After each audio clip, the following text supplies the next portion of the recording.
Dinagsa ng mga deboto ang Baclaran Church para sa paggunita ng Ash Wednesday ang pagsisimula ng Kwaresma.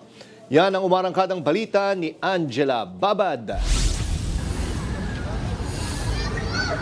Sa pagsisimula ng Kwaresma, dumagsa ngayong Ash Wednesday sa Baclaran Church ang mga deboto. Dahil sa dami ng tao, nagtalaga ang simbahan ng mga istasyon sa labas na maaaring lapitan ng mga deboto para sa magpapalagay ng abo. Mananatiling bukas sa mga nasabing istasyon hanggang mamayang alas 8 ng gabi. Bukod sa misa, nagkaroon din ng novena at benediction o liturgical services para patuloy na paalalahanan ng mga deboto sa tunay na kahulugan ng Kwaresma. Inilabas din ng Baclaran Church ang tema para sa taong ito, Kwaresma, pagyakap sa pasyon, pagpapanibago ng misyon. Layo nitong ipaalala na bukod sa pagunita ng pasyon ni Kristo, dapat ding yakapin ng mga mananampalataya ang pagpapanibago ng kanilang misyon bilang mga disipulo. Magpapatuloy naman ang iba pang aktibidad ng simbahan na maaaring makita sa kanilang opisyal na social media page. Ako si Angela Babad ng PRTV News, nagseserbisyo para sa Pilipino.